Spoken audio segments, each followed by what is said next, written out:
Buenas tardes, hermanos. Les pido por favor que abran sus Biblias en la carta de Judas. Carta de Judas, versículo 1 al 4. Vamos a poner nuestra atención en los versículos 3 y 4, pero vamos a leer desde el versículo 1 al 4. Dice así la palabra del Señor: Judas, siervo de Jesucristo y hermano de Jacobo, a los llamados, santificados en Dios Padre y guardados en Jesucristo, misericordia y paz y amor os sean multiplicados.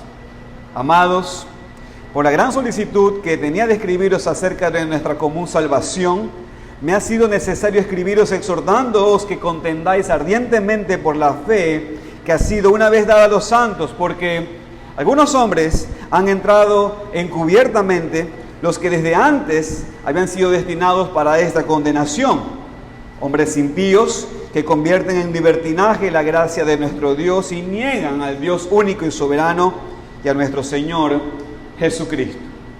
Amén. La iglesia de Cristo nunca, hermanos, va a estar en completa paz, libre de toda batalla, seguro y sin tentaciones y ataque hasta que estemos en gloria.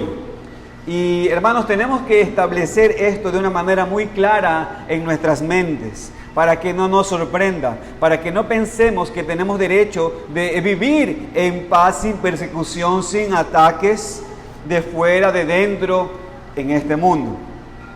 Especialmente en tiempos de turbulencia política, en tiempos cuando vemos los líderes de las naciones del mundo abiertamente yendo en contra de Dios, hermanos, es importante recordar que Dios no nos ha llamado a vivir en paz y sin sufrimiento mientras todavía seguimos en este mundo. Este libro de Judas, que empezamos a estudiar la semana pasada, nos enseña que cada generación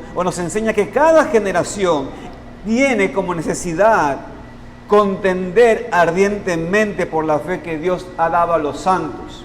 Por supuesto, cada generación en la iglesia. La iglesia, hermanos, tiene que batallar, manteniéndose firme en un día de perversión de la doctrina y práctica en la iglesia. Esto vemos de manera muy clara en los versículos 3 al 4, que por cierto, esos son los textos que nos dan el propósito de Judas al escribir esta carta. Hermanos, aquí aprendemos que la iglesia tiene la responsabilidad de contender por la fe que Dios ha encomendado a ella contra la falsa doctrina y práctica que entran. Judas, hermanos, está llamando a los cristianos, a los llamados, a los santificados y guardados, amados, mostrando que él no se sentó para escribir un libro simplemente para atacar a los falsos maestros en la iglesia, no, sino que su motivo fue el bienestar de la iglesia de Cristo. En verdad, amó a sus hermanos en la fe, amó la iglesia de Cristo, y no podía sentarse callado o quedarse callado mientras estaba bajo ataque. Aquí, hermanos, en estos textos vemos el corazón de Judas en este deseo, pero también se ve que el amor verdadero no acepta cualquier cosa o cualquier persona. Hermanos, el amor verdadero ama la verdad.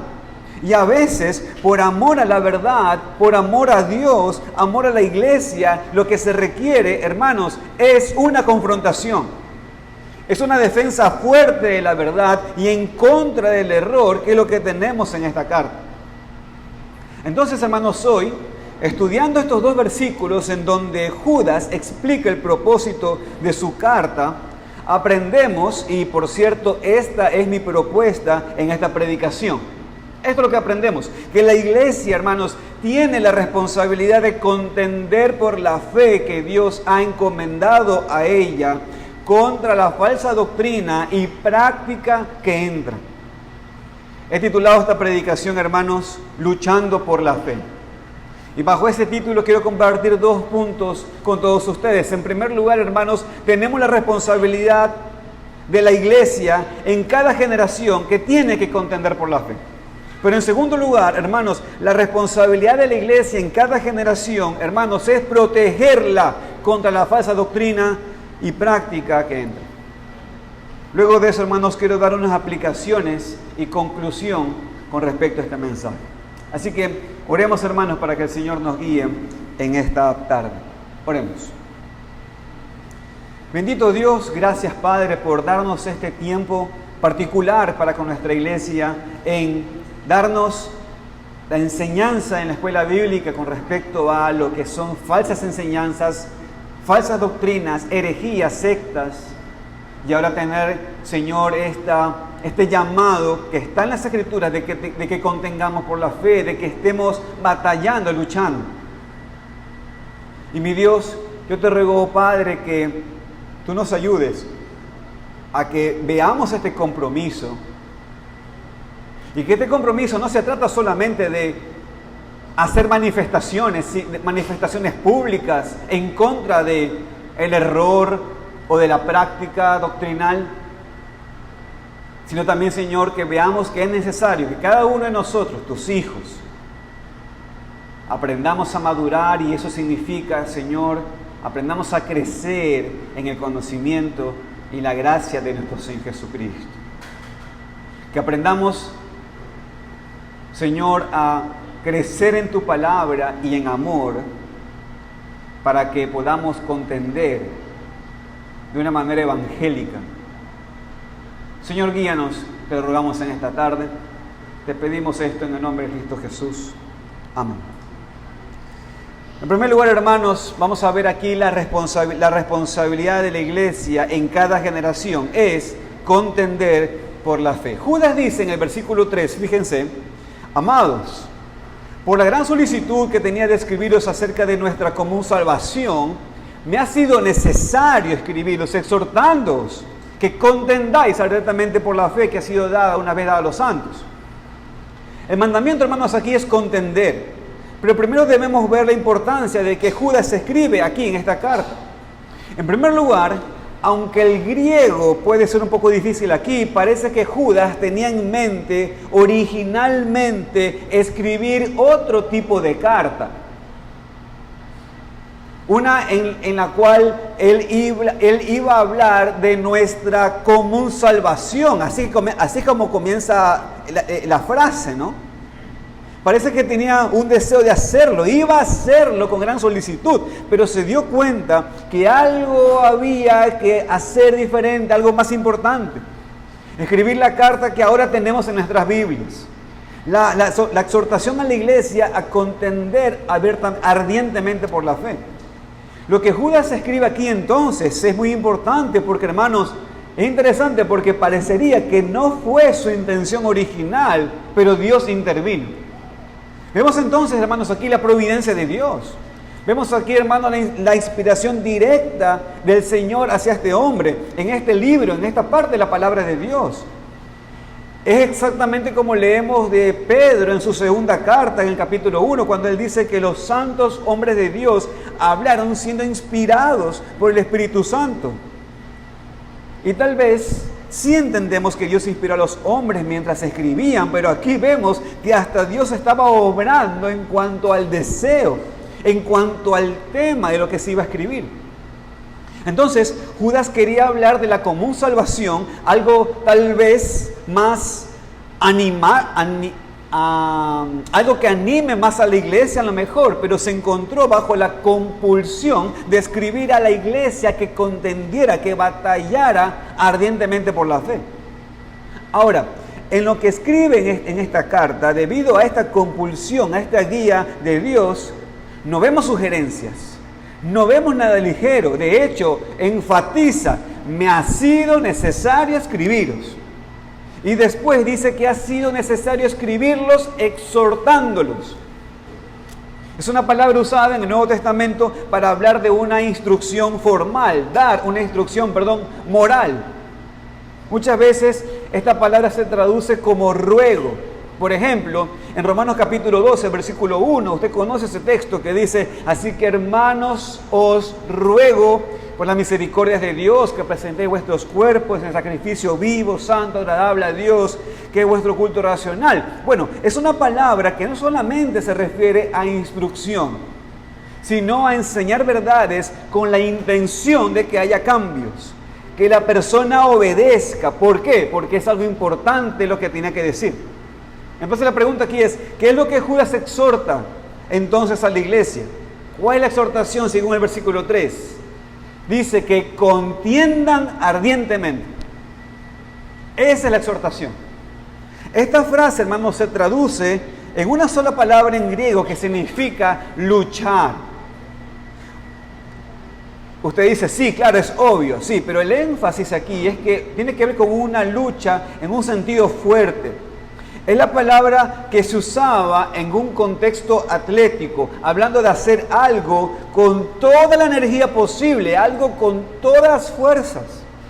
Es similar a la palabra que Pablo usa en 1 Corintios capítulo 9, versículo 25, donde dice que todo aquel que lucha, de todo se abstiene. Ellos a la verdad para recibir una corona corruptible, pero nosotros una incorruptible.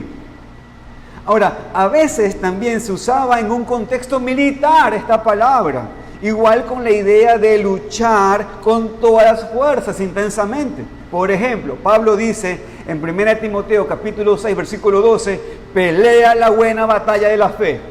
Ahí están las palabras. Esto es una palabra, hermanos, que lleva la idea de luchar hasta la agonía, o sea que no es algo fácil, sino una lucha intensa. Los escritores del Nuevo Testamento, entonces, toman esta palabra en el contexto atlético, militar, y la aplican a la vida cristiana, especialmente en cuanto a la defensa del Evangelio.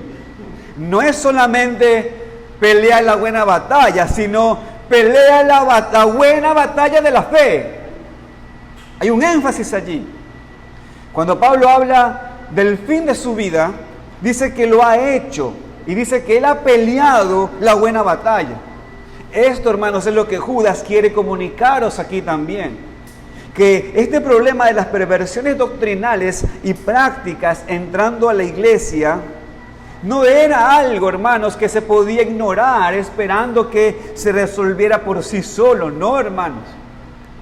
No era algo que, como a veces nosotros hacemos, el tiempo lo arreglará. No. Esto era algo en la cual tenías que echarle mano. No era algo que tenías que dejarlo que se resuelva solo sin hacer nada. No, era necesario y todavía es necesario para la iglesia contender por la fe. Aprender a pelear las batallas correctas. En vez de ser distraído siempre con batallas no tan necesarias. Ahora, ¿por qué digo esto? Yo sé que se está grabando esto de aquí, pero voy a decir algo, voy a ser infidente en algo. Hace varios meses, había un hermano que por Facebook, ay mamita, cómo decía un montón de cosas de los bautistas. ¿Y sabe lo que más apuntaba este hombre? Cómo los bautistas tienen un énfasis tan alto con el tema de la membresía de la iglesia. Y nos decía de todo este hermano. Peleaba por algo que no era tan importante, sobre todo en nuestro contexto reformado. Antes de ayer me llamó el hermano, diciéndome que va a recomendar a una hermana para ir por acá, porque es la mejor iglesia bíblica que conoce aquí en Guayaquil. ¿Y sabe por qué? Porque en esta iglesia se valora la membresía de la iglesia. Tú lo conoces. Antes nos defenestraba porque solamente eran los miembros. ¿De dónde sacaron esa cosa los bautistas? Ahora, no es que ahí se sientan solamente los miembros, es una iglesia en la cual yo recomiendo. Antes de ayer me llamó. Tenemos que aprender a luchar, hermanos. Tenemos que aprender a luchar. Algo que le dije a este hermano, no pelee, no busque pelear, y peor por redes sociales. Bueno, parece que estamos de acuerdo. Amén por eso. Ahora, hermanos, ¿por qué digo esto? Porque una persona puede ser buena en contender contender ardientemente, le gusta pelear y presentar argumentos, etc. Pero hermanos, podemos fácilmente desperdiciar nuestros dones o nuestros esfuerzos para pelear en cosas que no son muy importantes. Contendemos a veces en la familia por un malentendido. Contendemos en la iglesia por una ofensa. Contendemos con el mundo incrédulo porque está actuando como un mundo incrédulo. Pero aquí Judas nos dice específicamente que tenemos que contender por algo, hermanos. Por la fe. ¿Qué es la fe que se requiere aquí, Judas? Bueno, aquí hay que entender entonces de qué fe está hablando Judas aquí. Hay dos tipos de fe en la Biblia. Primero, la fe que Dios nos da para la salvación. Esa fe que ejercemos cuando creemos en Cristo para la salvación y después en la vida cristiana. En esa fe tenemos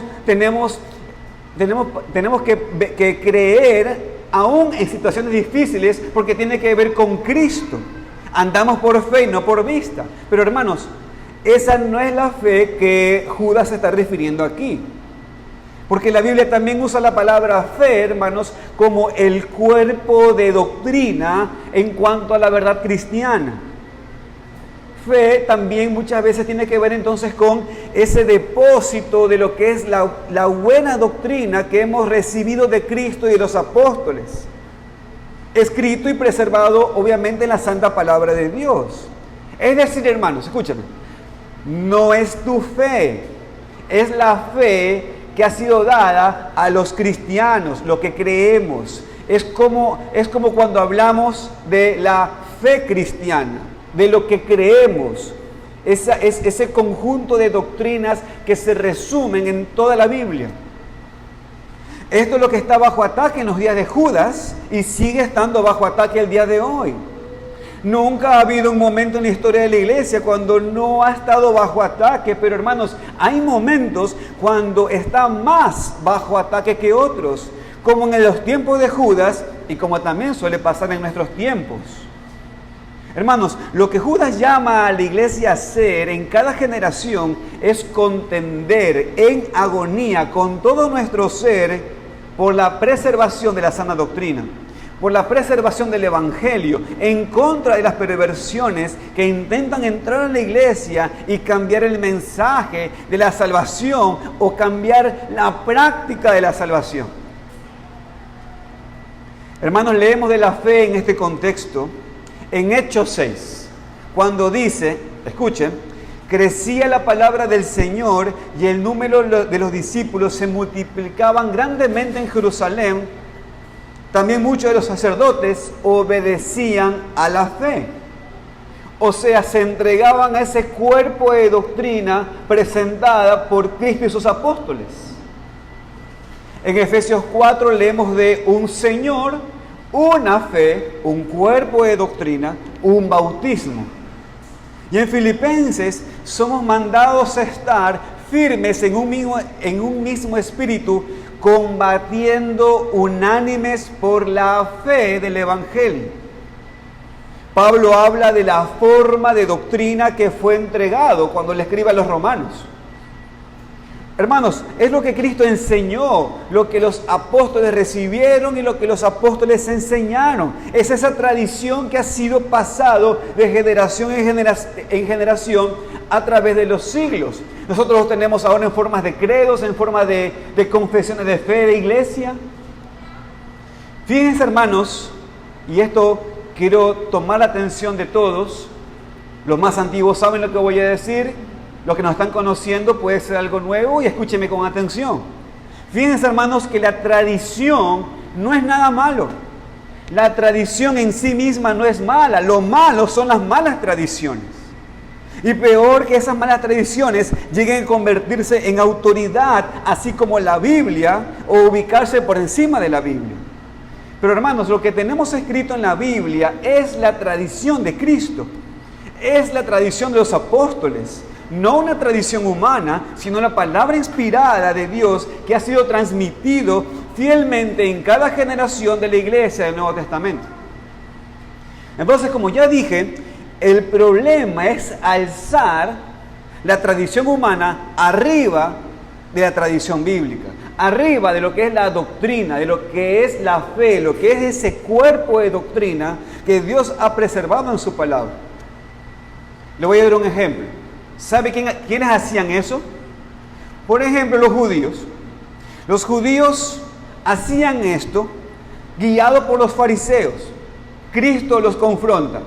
Mateo capítulo 15, versículo 1 al 4. Si quiere búsquelo, yo se lo voy a leer también.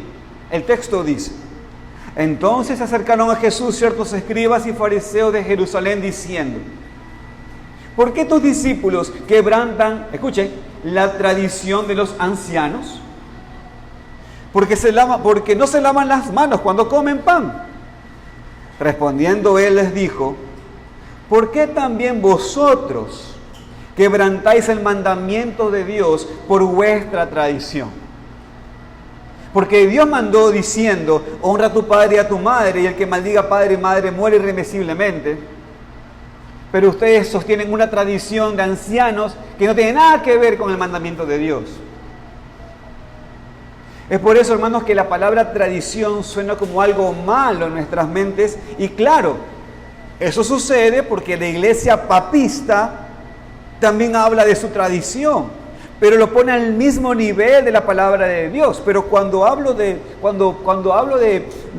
Pablo habla de la tradición transmitida a la iglesia, hermanos, se está refiriendo a la doctrina de Cristo y los apóstoles. Varias veces habla del evangelio que había recibido, lo que recibió del Señor, que es lo que Él está enseñando ahora. ¿Se acuerdan? 1 Corintios 11, cuando dice: os alabo, hermanos, porque en todo os acordáis de mí y retenéis las instrucciones tal como os la entregué. Aquí, hermanos, la palabra instrucciones es la palabra traducida como tradición en otras partes de la Biblia. Por esto, hermanos, es tan peligroso rechazar la buena tradición. Es por eso, hermanos, que es sumamente peligroso que nosotros no contendamos ardientemente por la buena tradición. Tenemos, hermanos, que batallar por ella. Porque leemos en 1 Timoteo 4:1, escuche, el Espíritu dice claramente que en los postreros tiempos algunos apostatarán de la fe. O sea, recibiendo la verdad de Dios, la rechazarán. Comenzarán a alejarse de la verdad de Dios y comenzarán a meterle a esa verdad de Dios sus mixturas. Hermanos, es la verdad de Dios, no la invención de un hombre. Y es todo lo que Dios nos ha dado, porque Judas dice que ha sido una vez dada a los santos. Hermanos, oigan, no hay nueva revelación. Dios ya no inspira a más hombres a escribir su palabra. Desde muy temprano la iglesia reconoció lo que pertenecía a la palabra de Dios y lo que no. Y aparte de todos los debates de ciertos libros, ante todo lo que Judas expresa aquí es que ese cuerpo de doctrina que tenemos que defender tiene que ver con el Evangelio de Dios. Y el Evangelio de Dios, hermanos, ya está completo y no puede ser cambiado. Lo hemos recibido del Señor, hermanos, en su forma de su palabra, una vez y para siempre. Hermanos, Dios ha dado esta doctrina, esta fe, esta tradición a los santos. Esto no se refiere, por cierto, hermanos, a un grupo especial de supercristianos dentro de la familia de Dios, sino a todos los cristianos. Todos los cristianos somos los santos. Cada cristiano es un santo, cada uno ha sido apartado por Dios para ser su hijo, para ser adoptado a su familia, para ser santificado, para vivir con Él para siempre. Y mientras el mundo pueda leer la Biblia, mientras el mundo pueda aprender hechos históricos del cristianismo, hermanos, óiganme, la fe ha sido dada únicamente a nosotros los santos. ¿Sí entiende eso? Hermanos, el mundo va a poder leer la Biblia y podrá conocer muchísimas historias. Pero solamente el pueblo de Dios va a la Biblia y recibe lo que es la fe, hermanos. El mundo podrá ir a la Biblia y hacer dibujitos y películas y defenderán la historia que ellos presenten.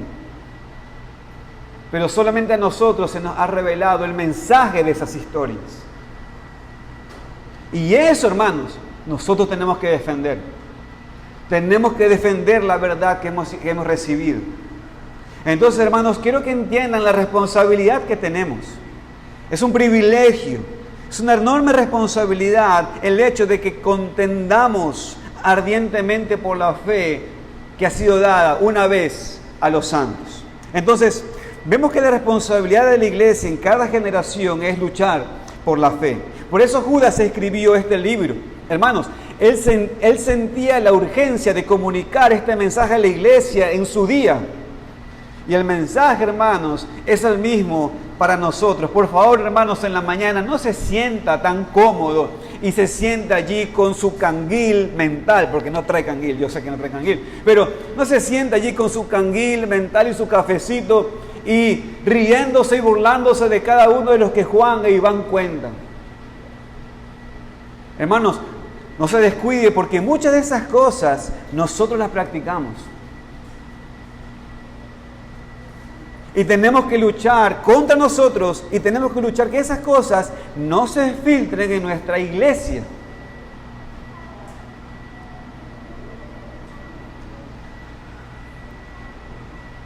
Pero contender tiene la idea, hermanos, de luchar en contra de algo o de alguien. No es luchar contra el aire. No es contender entonces a la nada.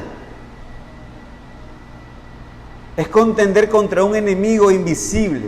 Y así es aquí también. Judas, hermanos, identifica, no por nombre, ni tan específicamente, pero sí identifica el enemigo en contra de quien tenemos que contender y proteger la iglesia. Y eso es lo que vamos a ver en el versículo 4. El versículo 4 desarrolla esto y por tanto esto es el segundo punto del sermón. Fíjense, la responsabilidad de la iglesia en cada generación es protegerla contra la falsa doctrina y práctica que entra. Y hermanos, es obvio que la falsa doctrina y práctica no entran por sí solas. La gente, hermanos, óigame, la gente las lleva a la iglesia. Hermanos, Charito, ¿por qué los niños se enferman en la escuela? Porque hay un niñito que va enfermo. ¿No es cierto? ¿Por qué nos enfermamos a veces aquí todos juntos? Porque alguien viene enfermo.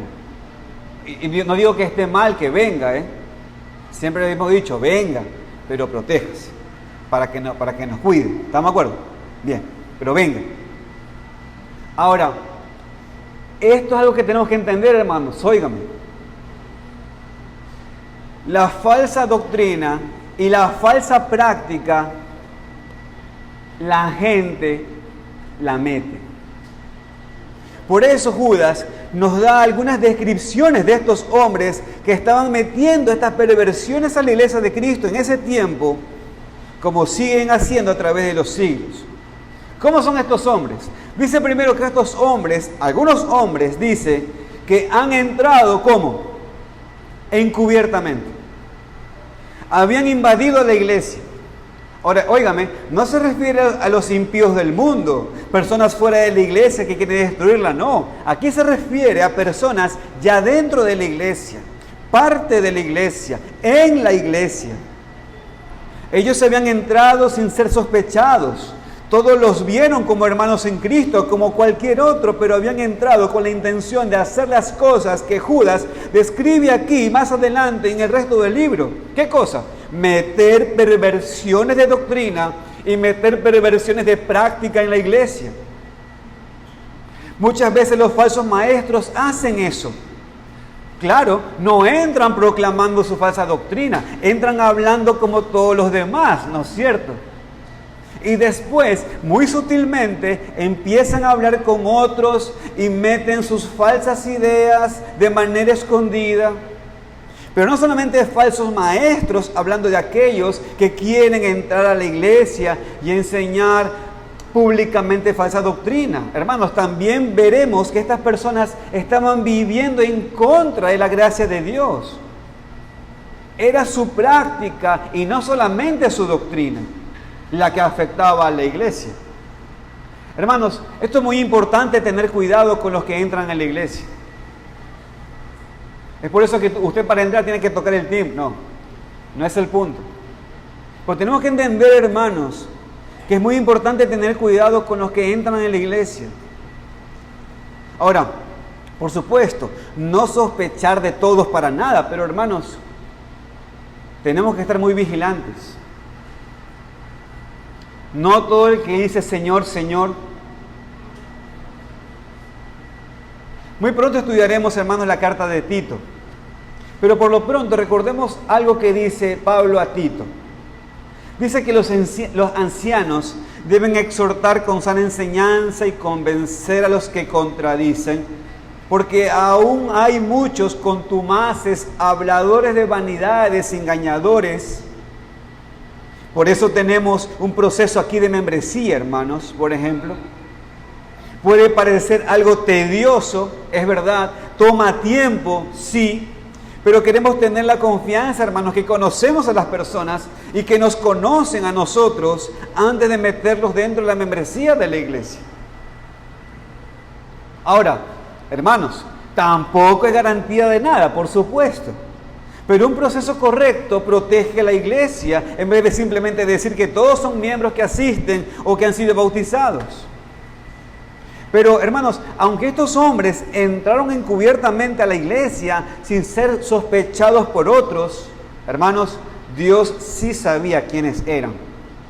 Y Judas nos dice que, fíjense el versículo 4, que estos hombres fueron destinados para esta condenación. El Señor sí los conoce. Como ven, desde antes su condenación había sido profetizada. Hermanos, Dios había decretado lo que iba a pasar con ellos. Esta condenación es lo que Judas va a explicar más adelante en este libro, usando los ejemplos como los egipcios, o los de Sodoma y Gomorra, o como Caín, o como Balaán, etc. Sin embargo, hermanos, lo que significa que esta condenación había sido destinada, puede ser que para algunos de nosotros sea un poquito difícil de entender, pero permítanme aclararlo. Parece, hermanos, que no se refiere a una profecía específica de este grupo de hombres, sino que en general Dios ya había prometido edificar su iglesia, aún con la oposición de las mismas puertas del Hades. El juicio de Dios contra los impíos, hermanos, es algo seguro y Él va a proteger a su iglesia. Hermanos, Dios es el pastor de la iglesia. Cristo es la cabeza de la iglesia y no va a permitir que los hombres la destruyan. Judas dice esto para que los cristianos no se desviaran, para que no fueran engañados para seguir a estos hombres que habían entrado encubiertamente. Judas les está diciendo esto para que entiendan de que esos hombres no van a ganar, sino que Dios los ha planeado destruir. Proverbios capítulo 16, versículo 4 dice: todas las cosas ha hecho Jehová para sí mismo y aún al impío para el día malo. Dios ha preparado todo para que los impíos sean destruidos. Y una de las formas que Dios usa, ¿saben cómo es? Dejarlos que entren a la iglesia.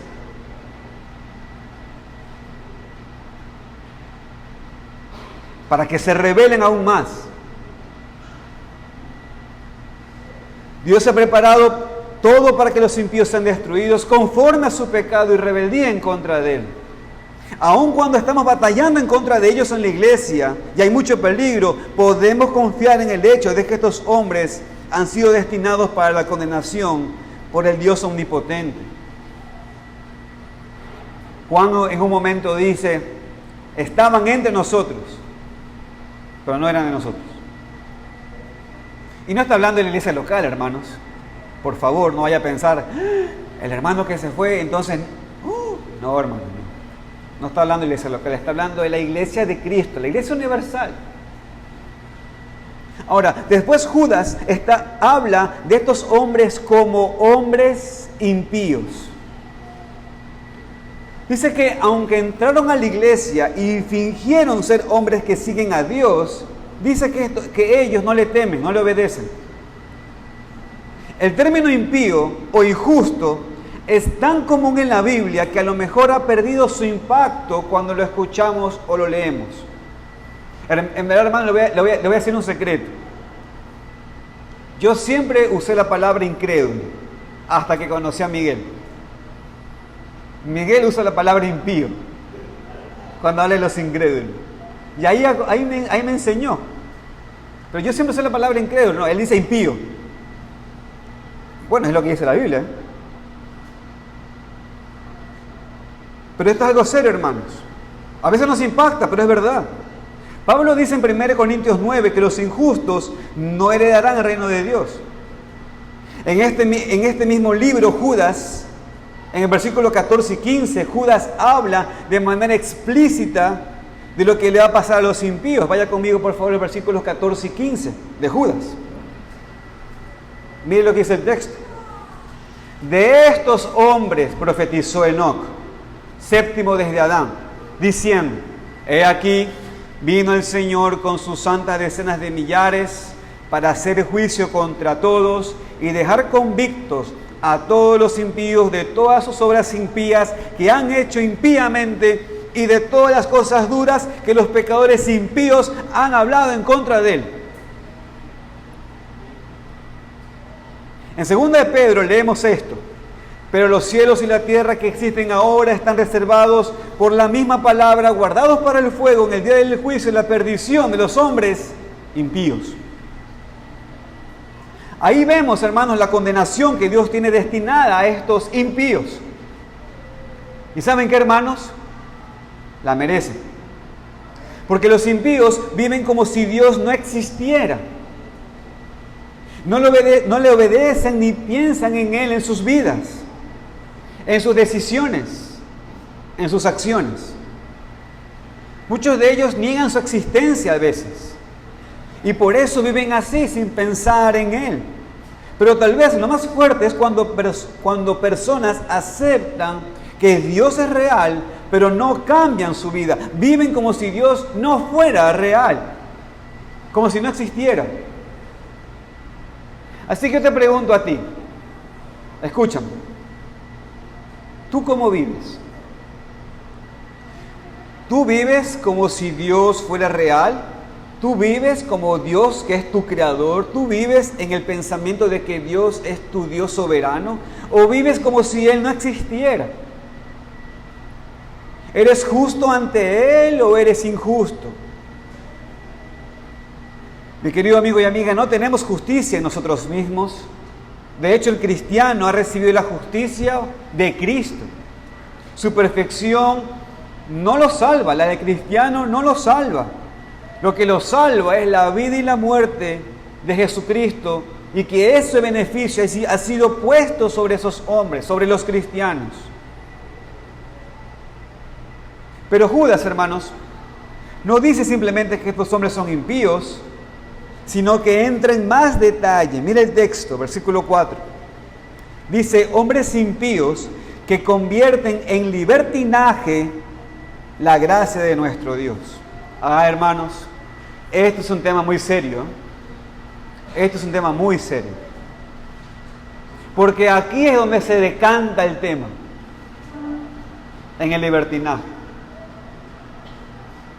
Toda la verborragia es para defender una postura que tiene que ver con una práctica de pecado. Toda la discusión teológica con la cual yo me tengo contigo es porque quiero al final de cuentas defender mi pecado. Ese es el punto acá. Y esto es lo que se termina decantando. Y aquí vemos en gran parte lo que es la preocupación de Judas y la necesidad que vio para escribir este libro.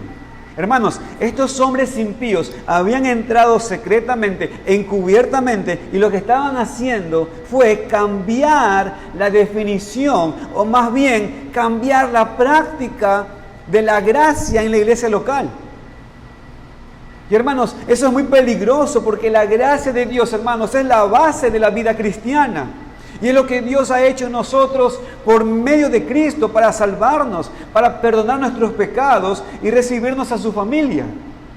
Hermanos, la gracia de Dios es lo que nos salva sin nada en nosotros, sin nuestras obras y solamente conforme a su perfecta voluntad. Hermanos, y esto es lo que hacen estos hombres cuando entran a la iglesia. Comienzan a cambiar las doctrinas y apuntan al libertinaje y apuntan a cambiar lo que es la gracia de Dios. Pero hermanos, el significado de la gracia de Dios ha sido malentendido. Y el hecho de que sea malentendido hoy en día, ¿saben qué es? Es una clara muestra de que las huellas dactilares de estos criminales que trabajaron allá en el tiempo de Judas todavía afectan.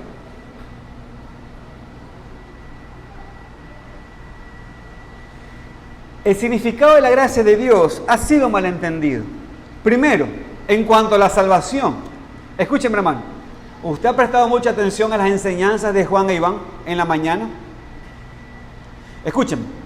Todas las demás religiones creen en una salvación por obras. Todas. O solamente obras, o obras de hombres más la obra de Dios. Pero todas están equivocadas. ¿Saben por qué? Porque no entienden la gracia de Dios. Porque la han pervertido. Han entrado en las iglesias. La sola gracia de Dios, hermanos, es lo que nos salva sin ninguna obra nuestra. Pero también, hermanos, la gracia ha sido malentendida en cuanto a la vida cristiana, que de hecho es lo que yo creo que aquí tiene más que ver en el contexto de Judas. Es como Pablo nos dice al final del Romanos 5 y al principio del capítulo 6, y espero que se acuerde este texto que dice: pero la ley se introdujo para que el pecado se notase más. Mas cuando el pecado abundó, sobreabundó la gracia. Porque así como el pecado reinó para muerte, así también la gracia reine por la justicia para vida eterna mediante Jesucristo, Señor nuestro. Ahora, habiendo dicho esto, ¿qué pues diremos? ¿Perseveraremos en el pecado para que la gracia abunde? No, en ninguna manera. Porque los que hemos muerto al pecado, ¿cómo viviremos en él? Hermanos, esto ha sido un malentendido en la iglesia por siglos. Si Dios nos ha salvado por gracia, entonces podemos vivir como quisiéramos, algunos piensan.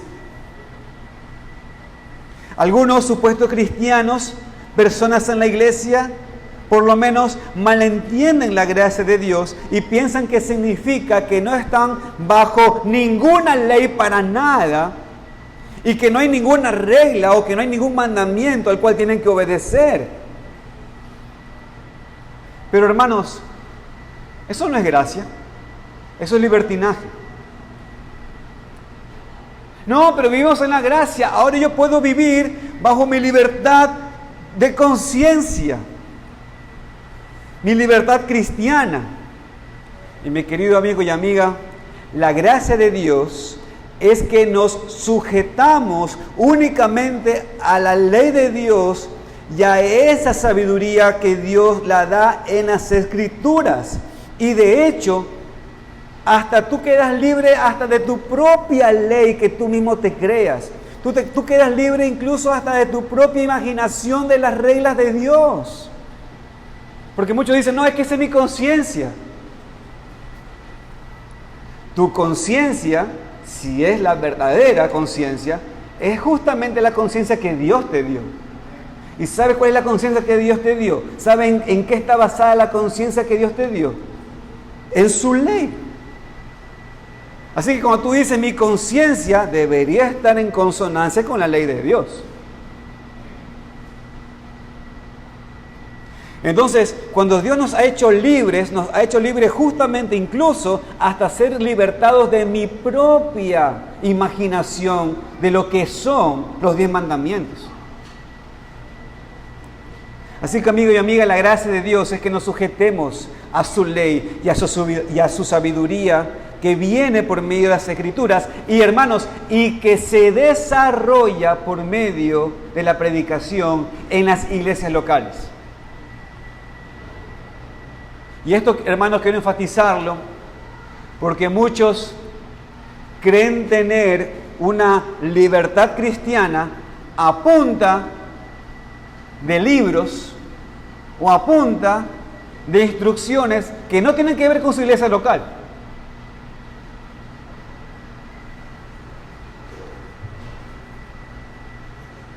Yo te digo una cosa, mi hermano, escúchame. ¿Tú quieres saber alguna dirección en tu vida? Escúchame. Pregúntale a los hermanos de tu iglesia local. Si no, ¿por qué te congregas allí, hermano? Pregúntale a tu hermano de tu iglesia local. Porque el Señor ha establecido iglesias locales porque son columna y baluarte de la verdad.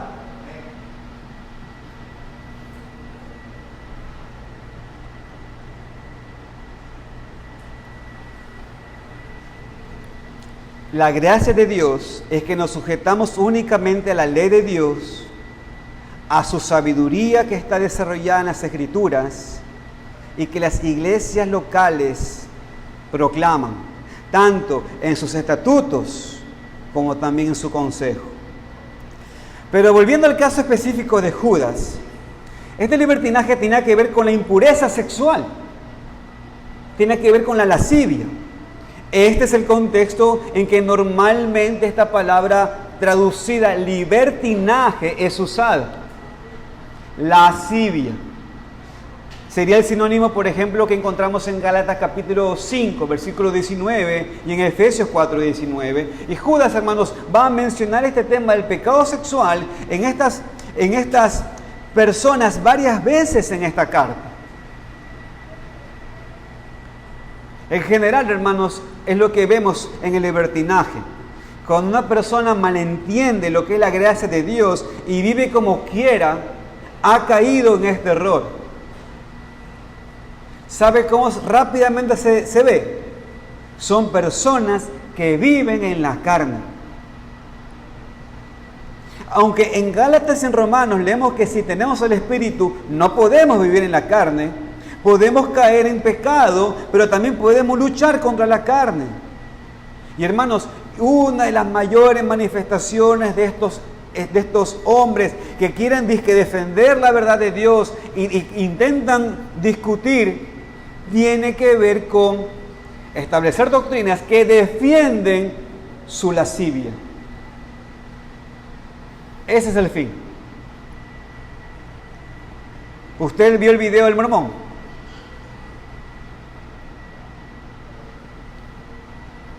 Una perversión terrible. Si entendemos correctamente la gracia de Dios en la salvación, o sea que Dios nos ha rescatado de la ley como pacto de obras, o sea que no tenemos que obedecer la ley para ser salvo y que su gracia nos ha rescatado de nuestro pecado, entonces no vamos a regresar a vivir en pecado. Y para el cristiano que entiende correctamente la gracia de Dios, no va a pensar que no importa lo que haga, Dios lo va a perdonar y por eso puede vivir como quiera. No, hermanos. Esta falsedad fue muy común en los primeros siglos de la iglesia y sigue siendo hasta el día de hoy también. De hecho, hay un gran malentendido hoy en día en las iglesias reformadas, de hecho, de lo que significa libertad, de lo que es la libertad cristiana. Claro, que es primero la libertad de la ley como algo que tenemos que obedecer para ser salvo y la libertad de las sombras del Antiguo Testamento. Pero cuando Pablo trata con este tema de la libertad, hermano, lo hace de una forma interesante porque no habla de lo que un cristiano hace para aferrarse a su libertad, sino lo que hace para soltarla por el bien de otros. Pablo dice, todo me es lícito, pero no todo conviene. La libertad cristiana no nos permite hacer lo que nos da la gana. Pero primero estamos bajo la ley de Dios y no bajo las leyes de hombres. Pero en segundo lugar, estamos mandados a vivir en amor, haciendo lo que es mejor para otros, no para nosotros, hermanos. Estos hombres a que se refería Judas no estaban practicando la libertad cristiana, hermanos. ellos estaban practicando y defendiendo el libertinaje. Quieren meter sus perversiones a la iglesia. Quieren hacer fisuras en la iglesia para que por medio de esa grieta exista el libertinaje, existan los deseos de la carne. Y se disfrazan en términos de libertad cristiana y gracia para introducir cosas pecaminosas dentro de la iglesia. Hermanos, nadie tiene el derecho a enseñar cosas en la iglesia que van en contra de Dios y en contra de la doctrina y práctica establecida en la iglesia local. Pero finalmente, hermanos, estos hombres negaron a Dios. Específicamente, negaban la deidad de Cristo. El texto dice que niegan a Dios, el único soberano, y a nuestro Señor Jesucristo. Es posible, hermanos, que Judas menciona a Dios como Dios Padre y después a Cristo, pero también se puede entender como que niegan a Dios, nuestro Señor Jesucristo, diciendo que Cristo es Dios. Y aún más, tenemos que ver los títulos que usa para escribir a Cristo aquí. Fíjense, hermanos, el texto. Dice el versículo 4, casi al final, el único soberano y nuestro Señor. Está hablando de Cristo. El único soberano y nuestro Dios. Está hablando de Cristo. Si ven, hermanos, estos son títulos que tienen que ver con la deidad. No hay duda de esto. La palabra soberano aquí en el original es la palabra donde tenemos la palabra déspota. ¿Sabía eso? La palabra soberano tiene que ver con la palabra déspota, que siempre pensamos como algo negativo, ¿no es cierto? Es por eso que cuando una persona trata de manera déspota, es porque esa persona se cree, ¿qué? Soberano. Pero el soberano en verdad solamente no merece un solo ser tener ese título, ¿se entiende? Entonces, en ese sentido, claro, cuando una persona se pone en un modo soberano, es un déspota y lo vemos como déspota. Entonces, normalmente siempre lo veremos en asuntos negativos. Por ejemplo, cuando pensamos en el jefe o pensamos en el maestro. Alguien que tiene el control absoluto sobre otra persona. Y esta descripción, hermano, no nos sorprende, porque en el versículo 1 Judas habla de sí mismo como siervo y por lo tanto, ¿cómo está viendo a su Señor? Como el soberano.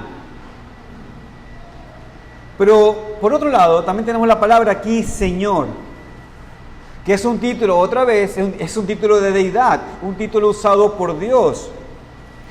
Por ejemplo, una traducción de Jehová en el Antiguo Testamento es igual aquí, Señor. Y por eso se aplica a Cristo en el Nuevo Testamento. Es una demostración, en este texto, hermanos, es una demostración fuerte de que Cristo es Dios. Entonces, vemos que tampoco es solamente que estos hombres tenían una práctica incorrecta, sino que también había algo de un mal entendimiento de Cristo. Había algo con respecto a Cristo que ellos entendían mal.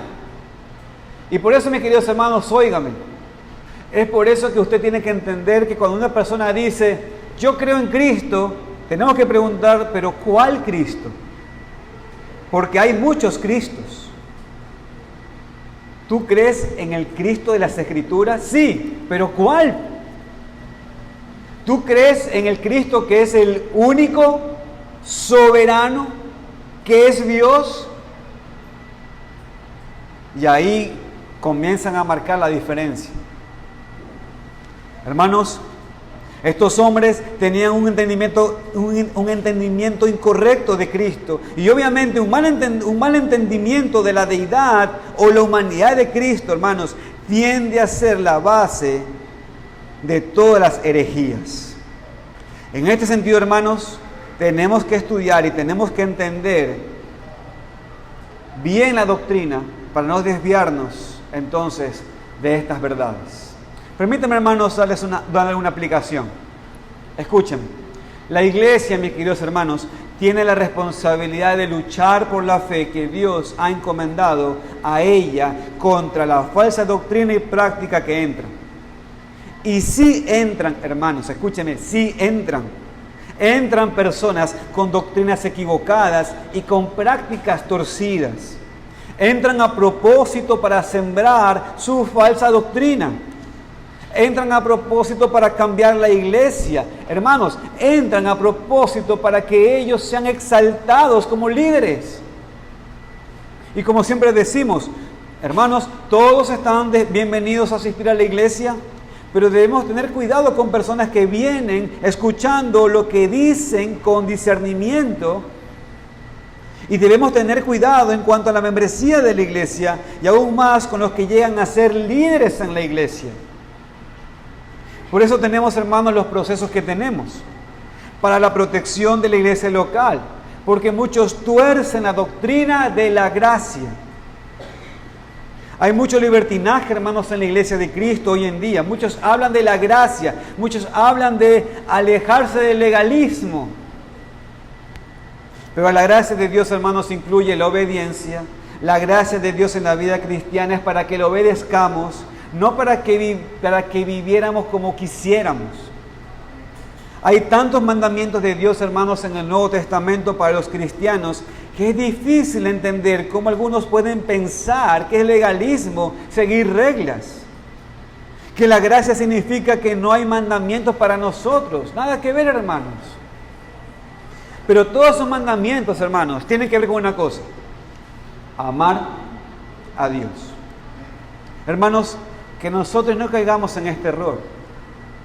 Pero más, que contendamos ardientemente por la fe, por un entendimiento correcto del Evangelio y de la gracia en la iglesia de Cristo, en nuestra iglesia local. Por eso nos ayudan mucho, hermanos, los credos. Es por eso que, por cierto, hermano Juan, hermano Iván, tenemos que todas las mañanas repetir los credos. Antes de cada enseñanza con respecto al tema que estamos hablando, tenemos que repetir los credos. Tenemos que entrenarnos en eso.